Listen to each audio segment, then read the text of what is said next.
live. Welcome back, Stoopkid Podcast number 2. Thank you everybody for joining in. Today, we're joined with a special guest. Our first actual special guest. DJ Ellis does not count. We got our boy LILO KEY in the building. No, he's special. LILO KEY, what's going on, man? LILO! Welcome. What's happening? Welcome. Welcome. Super excited to have LILO here. Friend of mine, also by far one of my favorite artists in general, rappers. Super crazy that we formed this friendship, considering like for years you were just like the number one most listened to artist on my Spotify. I posted a picture in what airport was that? Long Beach. Long Beach Airport. Yeah. And then you messaged me and were like, oh, that's crazy. I was just there. Yeah. And then now we're here. Yeah, now we're here. And nothing happened in between. Nope. That was exactly. That was it. That was Nothing it. that we can say on a recorded podcast. We made some music. Watched some football games. Watched some fights. I think you were there the first weekend that we really started making music at the Stoopkid studio. Yeah. Like actually in that section. Cool. Because it was like the same time we pulled like a couple all-nighters. Yeah. Dino was there, Swayze. But yeah, I think that was like the first time we really had anything going there. Yeah. So, dude, like... Big time. You've been a part of this for a little while. For a while, yeah. Honored. Yes, sir. Honored to have been a part of it all. Dude, I think like the biggest thing that, you know, for me at that time especially, like with, like you said, everything started getting going and everything was happening like so fast. Everything was happening like all at once. Like we started getting the studio, we started getting clients, started working with artists, and then it was like, bam, LILO KEY. And I was like, dang, all right, cool, like let's do this. But we just like shit's easy. We just hit it off like as buddies, which has been super dope. Yeah. You're back in LA. I am. Talk to us about that. Moved back. Where'd you go? I was in Pennsylvania, where I'm from, for a year. I got married this past June. Well, not this past June, but the June of 2022. Sound effect.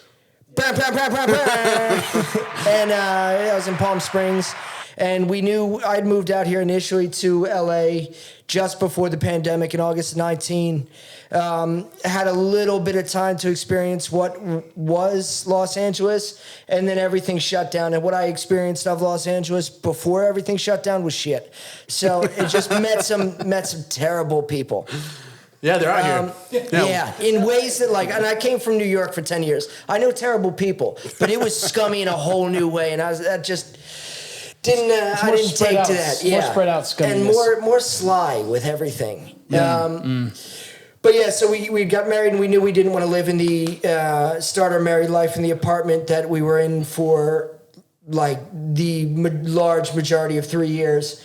And my family was out for the wedding. My sister had just had her first daughter about 2 years prior. And they said, why don't you come back to Pennsylvania for a year? I'd been back in a little while, so I kind of forgot how much I didn't like Pennsylvania. And I thought, you know what, that's not a bad idea. Why don't we move back, save some money? We moved back, quickly realized. I mean, that's not to say that everything was bad. Met a lot of great people, worked at a bar while I was there just to meet people, and formed a great community real quick. But went into it knowing that it wasn't going to be long term. It was going to be about a year, and then came back here. Nice. Time flew, dude. I was like, it really did. Josh didn't even know you were gone. Dude, yeah, I was like, oh, this will be easy. He's in K-Town. We'll just drop down. Dude, packing up the car to move back here. I still had stuff like in the backs of the front seat pockets from when we moved back to Pennsylvania. I was like, this feels like I loaded this shit up in here yesterday. Like it was so much happened in that year. I'm going to be a dad. Like, that was the main reason we came back here to raise a family out here in Los Angeles. Because we want to raise stuck-up, snotty-nosed kids. And we thought, what better place to do it? Yeah, you're in the right spot. Right here in our beautiful corner. So much happened, but at the same time, it really did fly. Like, But being back in Pennsylvania, Eagles made it to the Super Bowl for the first time in a long time. Phillies made it to the World Series. No, nobody won these things. And the Philadelphia Union made it to the championship of whatever that is called. Foot soccer. Yeah, dude. Of MLS. And we saw all of those things, and I thought, this is because I'm here. So now this year is going to be fucked for all Philadelphia teams. Well, LA's in good hands then. Well, no, because I'm not rooting for them. Yeah, that's I'm right. still rooting for the same teams. True. But I'm no longer there I'm there in spirit, I guess, but not physically there. Yeah. So they don't recognize my presence, and therefore they're not going to try as hard. Your Eagles took out my 49ers with a broken quarterback, though. That hurt my feelings. But you didn't talk that much shit to me, which was nice. I don't really talk I don't think you shit talked about any it. shit, actually, yeah. It's just nice when a Philadelphia team, because Philadelphia fucking seen so many shitty seasons. My dad was like the biggest Eagles fan. One of the few times he told me he loved me, or like I saw him cry, was when the Eagles won the Super Bowl. Wow. Like one of the best nights of his life. So, and that's why I care so much about the Eagles. Like Sure. I gotta honor his legacy of having nothing to do with the team, but just being endlessly supportive of it. Your Eagles content when the season is going on is top notch. Dude, I've been trying.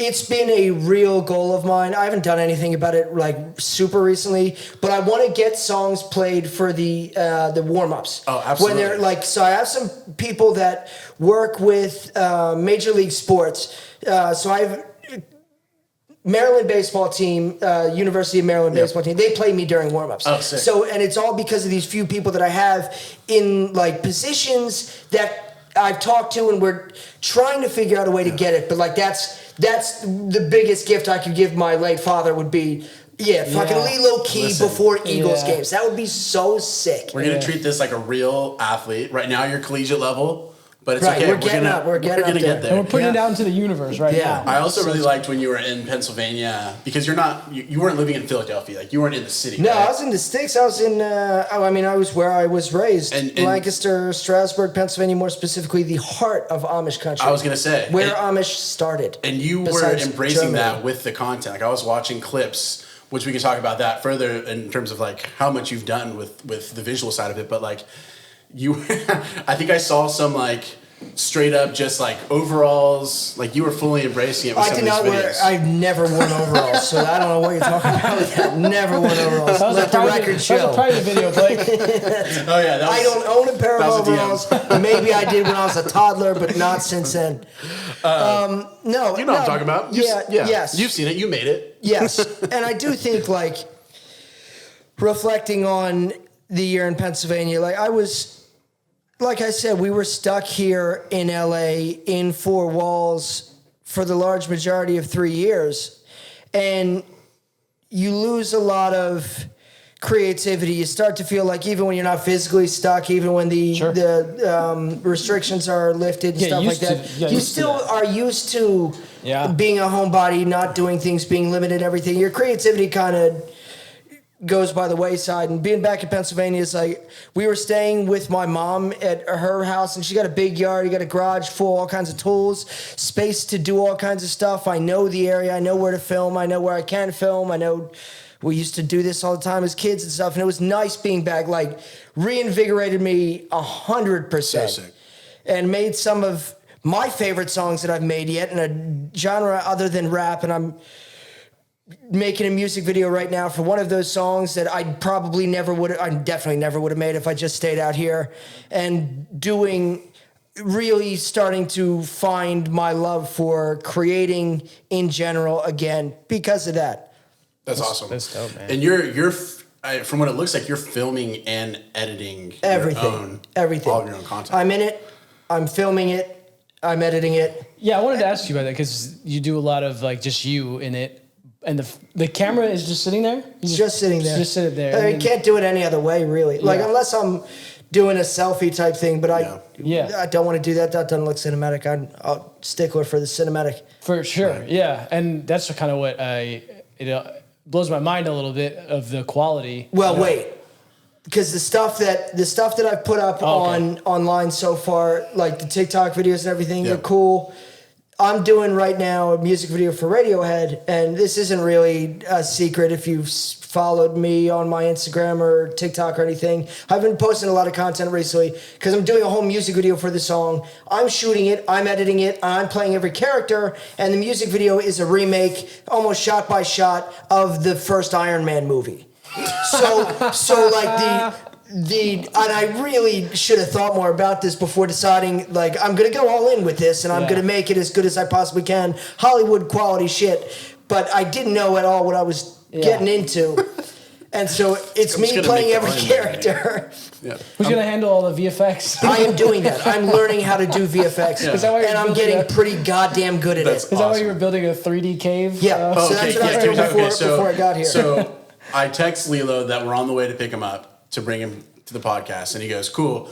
I'm just doing a 3D cave real quick at my house." I'm like, "What the fuck is a 3D cave?" He's like, "I'll talk to you about it later." Right. So it's later. What is a 3D cave? I'm using a lot of I was in Strasbourg and I was listening to my song Radiohead, and it's all like wanting. This whole theme of the song is wanting to be somebody that's kind of unreachable, somebody else, getting out of your own way and being somebody you've never seen to live an exciting life. That's the theme of the song.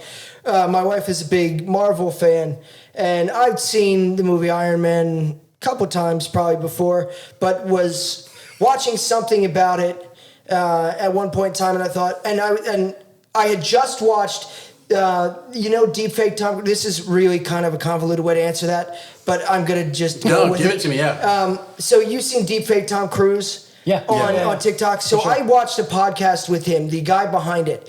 Brilliant fucking dude. If you are listening to this podcast and you need something to listen to, obviously after, because you're not going to stop this one. Correct.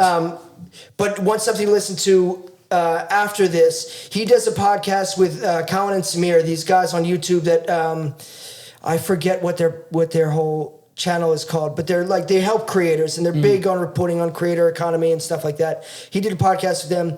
Brilliant dude. Has done such a non-traditional path through media to get to where he is, and he's like a CEO of a coffee company. He does a million different things. But so one of the early things he did was when YouTube was starting out, he did covers of songs. And so he did music videos for those covers of songs. And one of the music videos he did was a shot-for-shot remake of American Psycho for one of his covers. And he did a really good job of it, and it went viral. Like, it was one of the earliest viral, like, full-on produced music videos, and he got jobs doing commercials and stuff from that. And so I was doing those little videos that I had been doing, and I thought, I'm liking getting back into filmmaking. I come from a filmmaking background. I used to work on TV and movies, on productions, and as a crew member, as a director in smaller capacities, music videos and such. But I kind of got away from that to pursue music because I thought I could make money doing this quicker, and I love all of it. Sure. But could make money doing this quicker because I work by myself. But we got back into the filmmaking side of things with TikTok and stuff, and so then I was watching Iron Man. I thought, this lines up really well with the theme of Radiohead. I want to do a shot-for-shot remake of a movie for a music video. I'm going to do Iron Man. Why not? Not thinking that, oh shit. Probably a lot goes into that. There's two different Iron Man suits in the movie, and then he is an enemy who has got another Iron Man suit, and I don't have any Iron Man suits. and there's multiple characters in this music video, so on and so forth. Yeah. But it's been so much fucking fun. I knew nothing about doing 3D motion graphics or anything, and I've learned everything from YouTube. So you're doing motion capture as well? I'm doing motion capture. I'm doing hand animation for 3D characters. I'm doing texturing and everything. I'm building 3D environments. That's not fucking easy, people. There's a couple different. I'm using Blender for the large majority of Blender. DaVinci Resolve is my editing platform, and then Adobe After Effects for compositing and stuff like that. Yeah. And this is a music podcast, so this all means nothing to you, but it's music related. But it's all creative. It's all creative, and we'll touch on why everything matters later, I'm sure. But I knew nothing about this, and it was a software that I had messed around with very briefly in the past, only to get frustrated and give up with it, because it's not like anything else. It's not like an editing software. It's not very intuitive. No, not at all. Nothing about it is. But little by little, I was just like, first thing I was like, all right, I want to do this scene where there are these three terrorists in the movie that are watching a security camera on this TV. I could do what takes place in the security footage in the garage. I could film that, but I don't have any room physically where I could shoot this cave scene and stacks of TVs and everything playing this. I my best bet is making that in 3D. So how am I going to do that? And then figuring out how to do that, constructing a whole set in 3D, filming green screen plates of me, my back, so that I can composite it, like, so you're looking over my shoulder and I'm watching it, and then shooting the footage. It plays on the TV, compositing that in. So I started there, and then, okay, I got to do the reverse of that shot. So I need to construct a 3D environment of the cave wall behind him and everything. All the power, rig the camera. So I started there, and that was a great place to start, I think, because it was simple enough where it was kit bashing is what they call it, where you take pre-existing elements and just mash them together into what you're doing. I'm not modeling myself.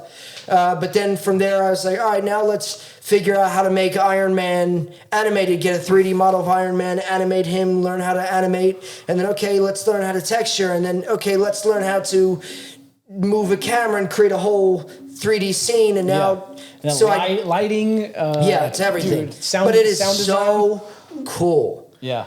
That is dope. When you sleep, like, you just... At night. At night. What does your house look like, dude? It's just got to be like... I sit at a computer, or I'm in front of a camera or behind a camera most of my time. Yeah, that's insane. You were like, Iron Man seems like a good one.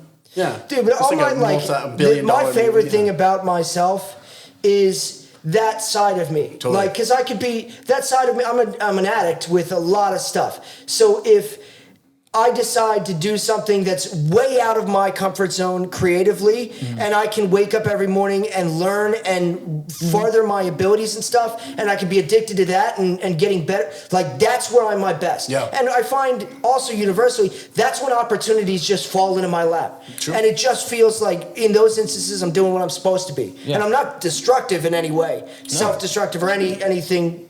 Right. And I'm happiest, I love doing that shit, and like, that was what got me initially in such a positive frame of mind to move out here. Was like, because when I moved out here first, I hadn't made music a bunch in the last year in New York, and I wasn't in a great mental place. Even like before pandemic was a thing, moving out here I didn't feel like me moving out to LA. I felt like I was occupying, my body was moving out here, and then hoping to find yourself, hoping to figure out where I was again. Yeah. And I don't think anybody moves out to LA to find themselves. You're gonna get fucking lost. Yeah. Right. But it's like, it's true. Hopefully you come out here with like presenting something. Right. But I think if you do, and that's what got me excited to come back out here, was I know exactly who I am, exactly what I want to do right now with this stage of my life. Like being an upcoming father, it changes kind of things in your mind. Getting married changes things a little bit. There are life monuments that alter things. And like,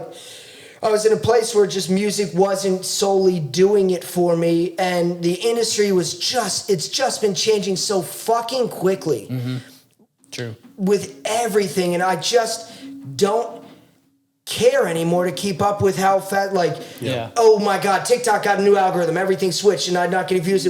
I don't care enough about that shit to dedicate all my time to figuring out a new algorithm or getting upset about it. Just fuck it, I'll make music, I want to create. Yeah. And then luckily, fingers crossed all goes well, I have these opportunities that have fallen in my lap very recently, major opportunities that will make it so that I can just create and let other people handle that shit. Yeah. And that's where I want to be.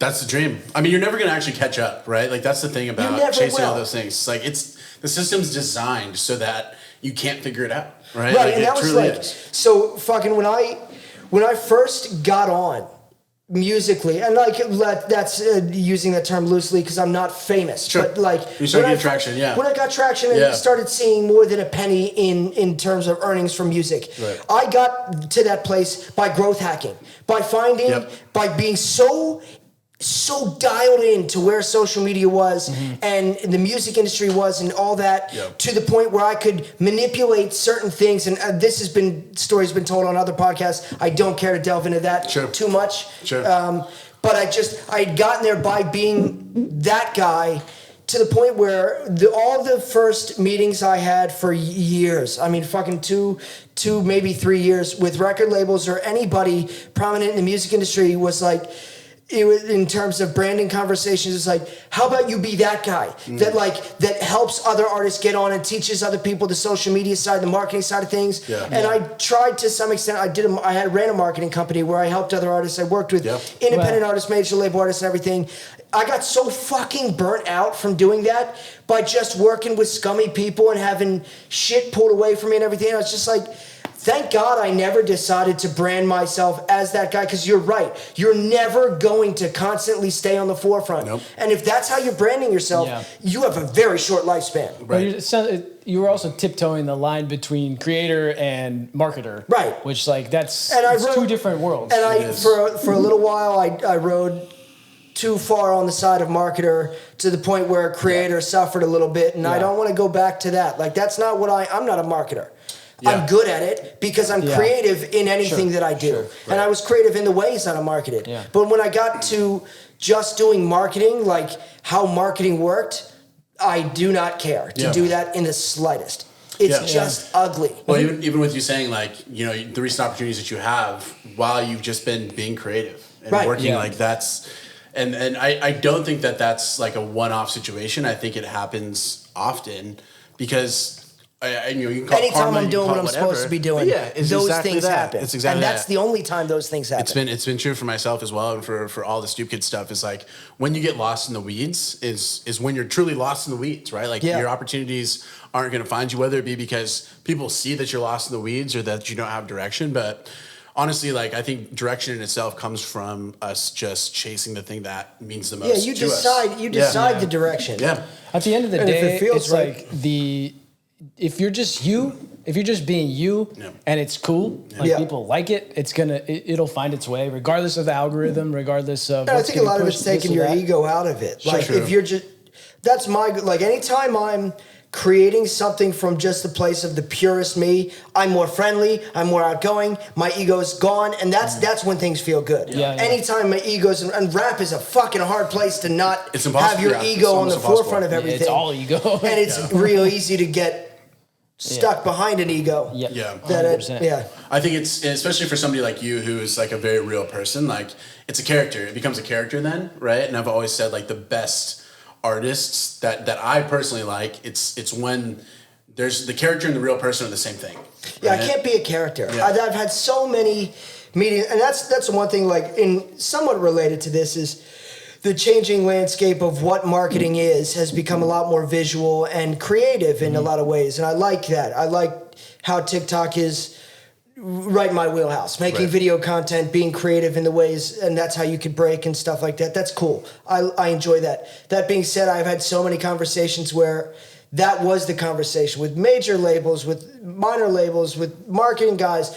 And I said, what's your, are you going to be known for your music or your brand? Because everybody that makes it is known for their image and everything. I was like, dude, I don't fucking have an image. Like, I don't know what to tell you. My music is my music and I am me. That the music wouldn't exist if I weren't me. Yeah. So what do you want me to be? Right. Yeah, I think, and I have these conversations a lot too. And I think that there is something to be said for being like consistent, right? Like, presenting yourself in the way that you want to be presented, but presenting that out to the world. But it doesn't have to be fake. And I think like why that happens is because the mainstream is shoved down our throats, right? Yeah. Like as consumers, and we see a certain way of doing things and equating that to success. Yep. But there's so much outside of that realm that is successful, even on a financial level, right? Yeah. Like talking purely like we don't do that. I mean, we do this shit for fun, but also like there's an ends to this game, right? Like we want to provide for our families, right?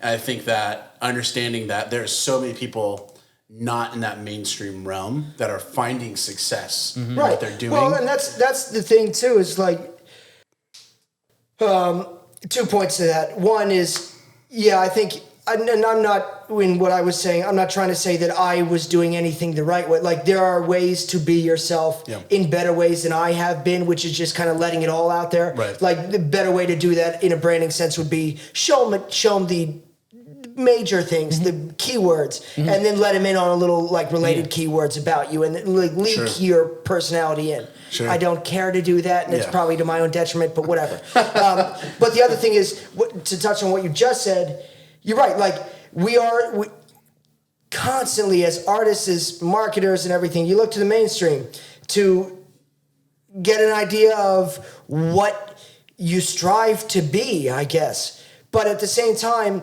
the next guy, the next name that friends get together and be like, hey, yo, have you heard of this person? They didn't do it like those guys. Correct. And that's why they got on. Yeah, and that's why they're now down the road a part of the mainstream. Yep. And you don't repeat. Yeah, it's a good point, because I feel like if somebody makes it a certain way, you're probably already too late. Right. If you want to try to recreate that. There's a million people trying to do, like, I remember we were listening to Take Care, our song from Take Care on the way here. Yep. When Drake, back then, there were so many people trying to Drake their way to the top. Yeah. And it would like work to varying degrees. Drake care. There were a number of artists, I think certain artists that still have a following probably got there by emulating Drake. Yeah. Mm-hmm. And that was the blog era too, and it worked for some people, but there were just so many people that's one of the moments that I notice more than others of like, holy shit, one person does something and everybody's like, oh, that's the way to do it. No, that's the way he did it. Right. Yeah. I do think that we're in this phase right now where we are seeing less copycats in terms of like musical style. Right? Like you and I were just talking about it earlier. It's like there was like the mumble rap phase, and then there was like the emo rap phase. I don't necessarily agree that we're seeing less copycats. I think that we're just in a place where there's more things to copy now, where there's just as many copycats as there always been, but it's just what they're copying is because, like, this has been a topic throughout the year. I think, what's his name? Travis Scott went number one before him. Lil Uzi Vert went number one before that. There were no songs or no albums that went number one in rap. And because of that, like, we have not had a breakout star. I mean, even with those two going number one, they're staples. They've been around forever. Yep. We've not had a breakout artist in rap in a long fucking time. Since like Jack Harlow, maybe. Right. I think he was probably, I mean, Ice Spice as well. True. Okay. But besides them, nobody is prominent. So it's not like hip hop culture is so deteriораted, or what it used to be at least is so deteriorated. I'm kind of sounding like an old head. I'm trying not to. We are. Well, it's just changed to the point where like it's changed. It's meshed with so many other elements of different cultures to the point where there's so many people to follow. Yeah, it's niche, right? It's another version of pop. It's a different pop. Yeah, I was just saying, like rock, right? Like we're experiencing in hip hop the same exact thing that happened to rock, which like there was rock and roll music, and then there was heavy metal, then there was screamo, then there was like alternative, all these punk, niches that break out from that, but then become their own scene. And that's, I think, and kind of there's the also phase. 15 minutes of fame for every artist that gets on. So and there's so many artists that get those 15 minutes. TikTok really destroyed the artists come up type thing. It was just blow up an artist, and then you get copycats for that artist. Tomorrow, another artist blows up. You get copycats for that, and it's just so much that's right here. Everything's just kind of right here, and there's not anybody really rising above that for the most part. Is that why you do so many different ideas? Like, no, I just don't. When I was young, trying to make rap songs. Or at least where I was in a place where I thought what I was doing was trying to make rap songs. I was like, I need to make something that sounds professional. And then I finally got to the point where I made something sound professional. And then since then I've been, okay, now what is my sound? And I don't have a clue what that is. Yeah. And I don't have, I mean, at this point in time, I've been around long enough and I care less about those like little menial things that I used to. I don't care to find my sound. Yeah. I just want to be thrilled by music. I want to get in the studio and be making something that makes me feel like the first time I made music. And I can't make the same thing over and over again and have that happen. Right. Okay. Yeah, that makes sense. Yeah, I think as long as I've known you, you've always tried different styles of music. Yeah. You've always, and then like the video content. It's also largely what I'm just listening to at the time too is an inspiration and stuff. That makes sense. Yeah, I think that's what it is for a lot of people. I think, this makes me think of like the same driver, not to get like super meta on everybody, but it's like, because I found myself doing this at certain times. It's like, what are you chasing? Right? Like really, what are you chasing? And you can't really take this like psychologically for people, right? And like it seems like, which is, with you having just moved back and us getting to catch up, like you're giving off this like glow now, this aura. Like I can see a difference in you because it seems like you're just chasing like what makes you fucking happy. Yeah, right now And I think that's awesome, dude. I just want to create. That's really what I want to do. I want to be able to show my daughter that you can create for a living. And that's a huge gift, man. That's so. I didn't have something that. I never saw, and And I do think like part of that is just me being analytical of the culture. I think music is largely becoming a secondary commodity to a lot of like any other medium of creativity.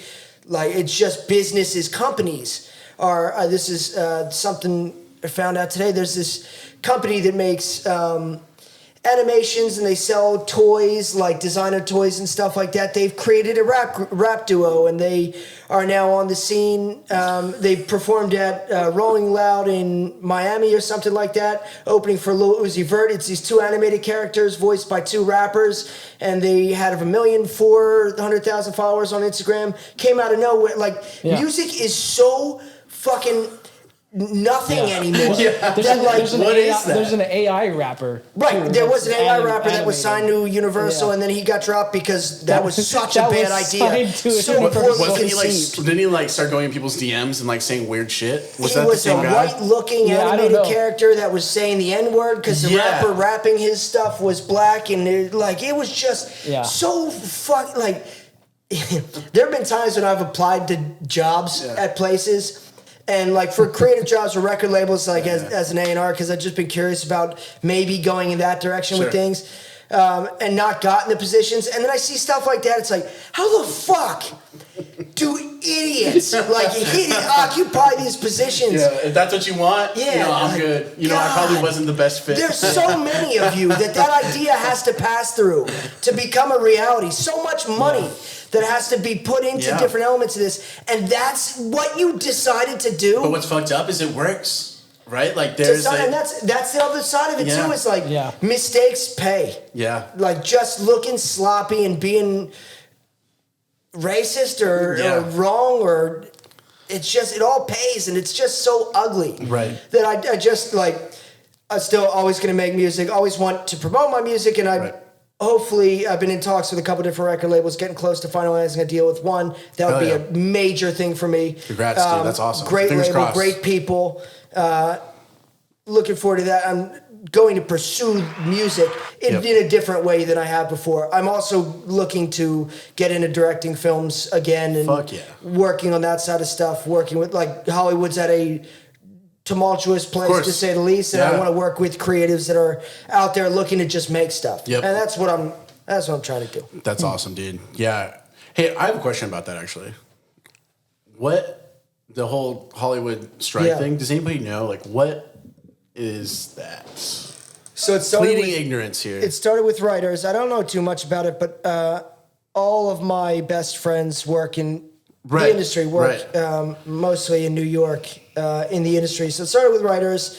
They wanted, so back when TV shows, it largely started about TV shows, to one main capacity of their argument was that you used to sell TV shows to a network. That network would play these shows as reruns after they aired the initial episode. Right. And then everybody involved with it that had so in their contract gets syndication money for it. So you could make Friends. I mean, that's how Jerry Seinfeld's rich as fuck.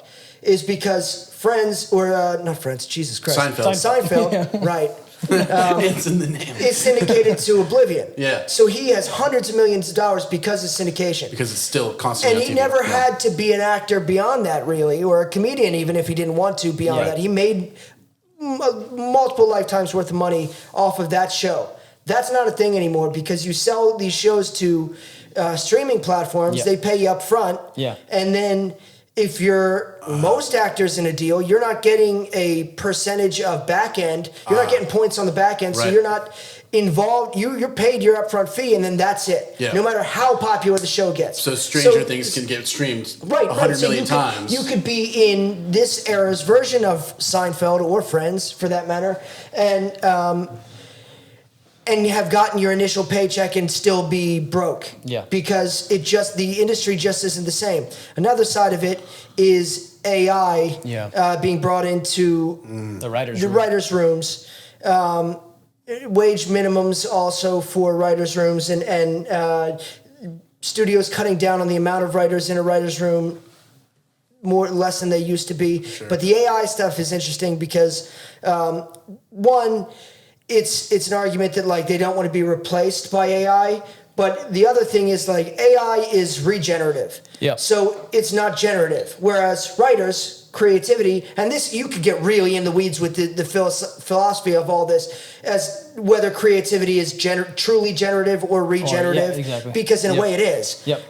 But they're saying that like this isn't right to use AI for things because you're just that's copyright and claim like it could be ripping off something I wrote prior because it's referencing that to come up with new ideas for this, and there's no way to track that really. So it disrupts a lot in terms of being able to guard against that, like copyright. I think too. I saw Matt Damon was doing an interview, and he was talking about like the quality of movies and stuff, like why that has gone down so much. Yeah, and he was like, I mean, it's fully on streaming services because they used to put it out in the theaters. It would do whatever it would do, but then it would go to DVD sales, and like that was what took them to the next level as far as like money making. And now that goes straight to streaming. It's going to the streaming platform. Yeah, it's all. I mean. This happened in music already. Sure. This already happened in music. Yeah. Exact same thing happened in music. Steven Tyler was fighting the good fight. I don't know. I have such 100% agree with the writer side of thing. I think artists should be paid more per stream too, but it's really hard to negotiate how things should be different in like such a looking at the old ways of doing how things used to be and saying like, well, things aren't like they used to be, so we're not going to do things are never going to be the way they used to be. So everything needs to be overhauled and restructured and renegotiated and it's really hard to create an environment where that happens when it's working for somebody and it's not working for other people, and those other people are the little guy. Right. Like it's just that's the world. And the quality of everything has gone down. Yep. Yeah. And the quality of people has gone down too. Like people are just dumber. We just fucking NPC TikTok streamers are the most popular form of TikTok streaming right now. Have you seen that? I was talking to my cousin about this earlier today, and I told him all about Pinky Doll and everything, like how she got famous, blew this up. She wasn't the first, but she got famous for this, and it's NPC streamers, and they do the same thing. And he was like, what the hell are you talking about? He saw it, he texted me today, he goes, Pinky Doll's live, and I swear to God, this is the stupidest shit said. And he goes, but she's so good at it. It's like, yeah, she is. But now I scroll through TikTok, and everybody is doing it. And I was telling my cousin, I was like, dude, this is like super late stage capitalistic fucking wild that I exist in a time where this is entertainment. Yeah. It's that movie so with Dax Shepard, Idiocracy.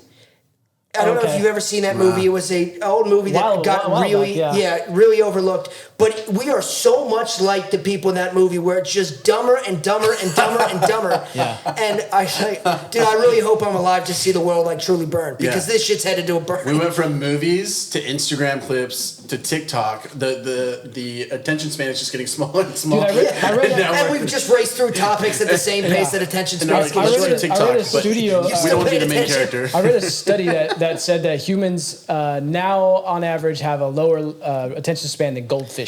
Yeah, but we binge TV shows. Seasons of a TV show. Yeah. But I think like what they're... It's a different kind of attention. Well, I mean, how many times are you looking at your phone? How many times you getting up? I don't know. I was sitting there for 3 hours creating a 3D cave. Didn't look at my phone one time except for the text. That's I think if you're... That's not the same argument. I don't think I'm alone in You that. just taught yourself like 14 different types of programs to make... I would you also decide, I'm going to make Iron Man. Yeah. I do notice like every week over week, my phone time, like when it notifies you, it's gone down every week. It's like... Dude, this is sick. Dude. But I'm not spending less time in front of a screen, so I don't know. I still play Pokemon Go, man. You know what I mean? So does my sister's husband. And my sister's daughter now because of it. It's a fun little waste of time. It's not too bad. Everyone's got their thing, I never got sucked but into I'm it. never going to watch an NPC TikToker willingly. I promise you. I watched one today. It was this dude. This is really good. Because it is fun, like, to see it's such a good case study of culture and society to see how fast a trend breaks, catches on, and changes. And this is happening so quick. It was 2 weeks ago where somebody posted on Twitter a video of her and was like, I can't believe people fucking do this. And then 3 days later, New York Post is doing an article on her. And then 3 days after that, everybody on TikTok's doing NPC streams. And now, earlier today, I just opened TikTok. It was this dude dressed as a French soldier from the waist up with a Nerf gun. And he just had boxer briefs on from the waist down. And all of his little things, like his responses to getting emojis or whatever things, were largely just him turning around and making his ass clap. And I was just watching. I was like, this is innovative. It's about time somebody innovates on this trend. And this is absurd. This is fucking absurd. It is, yeah. But my God, wasn't it captivating? He mixed OnlyFans and TikTok NPC videos. And he legitimately made a sound with his ass when it clapped. Dude, I was very impressive. Shout out to that guy. Yeah, hey, shout out you to have a talent and you're using it. Yeah. And if you're watching this, come on. I got some shit I got to talk to you about. I need more ammo. Wear pants, I need more ammo. I need more ammo. I got something I got to tell you Shout guys. out to you. I'm ass clapper. What's also interesting about it is like all the gifts that everyone sends are like a penny, right? Like I did when I broke 1,000 followers on TikTok. I was trying to do live streams for a little while. I was doing like my stuff back when I used to Twitch stream and everything too. Yeah, it was a cool era as well. I did too. The songs I'm doing best right now are ones I made during that era. Oh, really? Yeah, it's interesting. The live TikTok creation. Where everything just happened. That was awesome. Twitch, yeah. Dude, I followed like T-Pain, Mike Shinoda, all these artists that would, especially during the pandemic when like Twitch really became everybody's thing. It was like one of the coolest things ever. And then being in this industry, getting to see like a professional work. That's a whole nother layer to it. That was really cool. And honestly, like I wish I could get back to doing that. I don't have the time. Like that's the one. Like shout out to Twitch streamers. Like shout out to Kai Cenat for getting arrested, starting a mob in New York yesterday. That was crazy. I saw an NYPD officer shove this guy's head through the back of a van window. I saw two guys steal a fresh direct truck.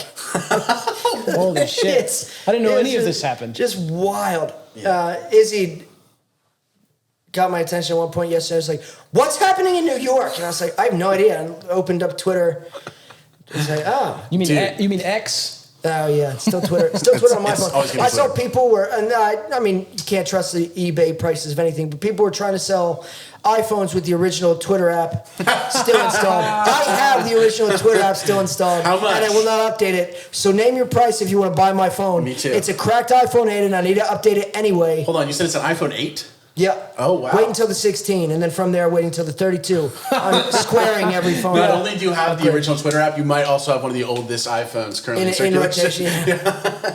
That's hilarious. Oh, man. I think that, like, dude, the NPC stuff is crazy, but you do think about, like, what's next? There'll be something. It's going to be hard to top that in terms of stupidity. It's peak, right? Like, you guarantee you like that's gonna make its way to like OnlyFans. You know what I mean? You're gonna tip people to be NPC naked on OnlyFans. I think that's what it is. It's gonna be just naked. Already. Yes, exactly. Like because that's how everything evolves. Everything is getting much more overtly sexual and dumb. Right. Oh, it's just gonna be like. So your next album will be naked NPC. LILO KEY. It's just gonna be called overtly sexual and dumb. Well, it's like on Twitch. There's just girls licking ears. Yeah. Licking ears. ASMR. Oh, that's good shit. Yeah. But I mean, they're like so overtly sexual. Like yeah. I was into the ASMR. We could do some of that. We got enough mics here. We do. If you guys want to see that, put it in the comments.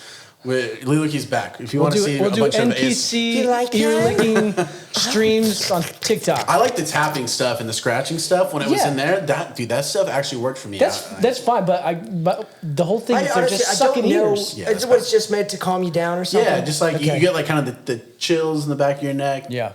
Thing. For me, like I throw in The Office to like help me go to sleep because I've seen it so many times. I can just close my eyes. Office. It's Always Sunny in Philadelphia for me. The Office. It was a hit show. It was a bunch of NPCs are on it. I never heard of it. Okay. Steve Carell, John Krasinski. Steve who? If you haven't seen The Office out there, check it out. Carell. But no, like, and then the ASMR thing is just kind of, it's some people's that. Yes, Fall asleep to it. Would you guys ever sell feet pics? Yes. Yeah, the price is right. 100%, right? I don't get why everyone's not doing that. If somebody wanted my feet pics, I would send them. Why everyone's not doing that? Because then you oversaturate the market. Nobody wants them. Don't fucking do it. I'm going to jump in first. Wait till Blake's done, and then you guys can start. Yeah. I don't know. I think you have to create the market for it before you just start doing it, because otherwise you just got a bunch of pictures of your feet that no one wants out there. Like, what is the point of that? I think. Why did you do this? To your point from earlier, like the accidental thing, like I feel like most of that shit is completely accidental. Like the NPC girl, I wonder if like she's just like, dude, and then like that got clipped out and something, and it just went viral, right? Like so it was a big thing. And I say big because it's very relative, given that this is now blown up and become mainstream. Gamer girls. It was a big thing with gamer girls, especially foreign gamer girls. They used to do this on Twitch or on TikTok before Pinky Doll blew up. So she was just the first black girl to do it. And I mean, it's the same girls that are licking ears on Twitch are doing these NPC, same type of audience that's watching that content. And tipping them because they're hot and they're submissive looking or not real. Like you can take advantage of gamer. Yeah, just weird thing. Sorry to call anybody weirdos, but no, you're weird. It's weird. For it's sure. fucking weird. Yeah, depending on your motive, you're fucking weird. It's very black. Well, the motive is sexual. It's always sexual. I guess that's true. I was thinking I might start doing like feet NPC stuff. Like just put a little face on the bottom. You got to make it make sounds though. It will come from my mouth. But you have to like you walk. Won't know that. You have to walk like with your feet, like doing weird shit. Just do little buttons like on the soundboard. Yeah. You don't know. The opportunities are possible. That could be the future where this goes. All right, so let's talk. Let's bring this motherfucker home here. LILO KEY's back in LA. Yeah, what do you think of the Oakland A's? Yeah. Oh yeah. Before we do that, yeah. Also, then Jake Paul versus Nate Diaz. Oh, that's tonight. That is tonight. That's happening tonight? Yeah. Oh, fuck. I have to actually go after this to go. To go watch it? Yeah. Oh, God. Okay, A's. I don't have to, but I said I would. So. Yeah. I'm an Oakland A's fan. For everybody out there, if you're an Oakland A's fan, I'm sorry. I'm going to be a fan wherever they end up. I was going to say, they're not here for much longer. They're not here. I'm not there. So it's like, it's distant already. Yeah. It's take basically the same amount of time for me to get to Vegas as it does the Bay. Right. So for me, whatever. But people that I know in the Bay, very upset. It is a sad thing. But they're terrible, though. They're terrible. Well, they're terrible and trying to be terrible. But they've had like many runs within the last 30 years, however long it's been since they won the World Series. They've had a lot of good runs, so it's always like, fuck, dude, they're always the underdog. They're always scrapping to get by, and it's fun to watch them when they're good. But when it's shit like this, they're 30-80 as of today, their record for this season. 30-80. And they're playing my Giants, so they're probably going to be 30-81 after that. They were winning last I checked, but we'll see. They were only projected to win 30 games this year. Oh, so they're overperforming. Yeah, they're overperforming. They're doing better. But, I don't know. I'll be an A's fan forever. I don't really give a fuck. Eagles prediction. Season's coming up. I don't know. I don't know. I can't make one. I can't say. Oh, come on, dude. I'm gonna spook things. All right. I'm gonna say 14 and what is it? How many games are there? 14 and 3, 17? something like that. Yeah. 14 and 3. 14 and 3. Let's go Eagles. That's safe. Wow. I'm gonna go 10 and 7. That's safe and really good. Dude, they'd have to be incredible, but I think they will be very good. If Kevin Hart's on the field, I mean, they're they were good last year. They were good last year, and the draft really brought some good. Nakobe Dean and what's his name? What's your guys' what's the quarterback's name? Jalen Hurts. Yeah, Jalen Hurts. Oh yeah, fucking really good. The GOAT. Yeah, he's really fucking good. Best in Donovan McNabb for sure. Huh? Best quarterbacks in Donovan McNabb for your team. No, Michael Vick was true. since Donovan McNabb. You're right. Absolutely. Absolutely. He had a rough time. Wow. Bars. You're not even gonna put the. Do it again. You had a rough time. Nice. We can't hear it, but yeah, I was gonna say, what are we doing? We don't have headphones. You'll see when this comes out. Anyway, Nice. All right. New music on the way for LILO KEY.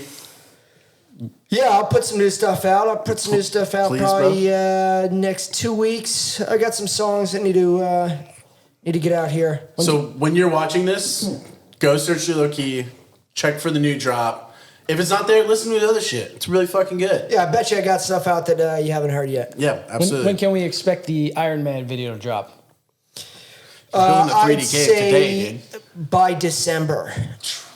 Damn. Let's do That's it, the baby. goal. Is by I was December. expecting a 2024 release date. With all it's been already like 4 months that I've been working on it. Yesterday, I finally put together a document of things I've shot, things I need to shoot, 3D things I need to make, 3D things I've made, other compositing I've already done, stuff I need to You're do. a VFX house right now. That's, Dude, Oh, yeah, I respect the hell out of it, man. I gotta production say, like, honestly, I don't know anybody like you. Honestly, I really don't. That is willing to take on as much as you do and love it. Like, it's rare, man. And I you should appreciate hang your that. hat It's on cool. that. It's inspiring for sure. Yeah. It's inspiring Appreciate for that. sure. Yeah. All Just right, having fun. wrapping this up. Stoopkid Podcast, LILO KEY. Appreciate you, brother. Let's go.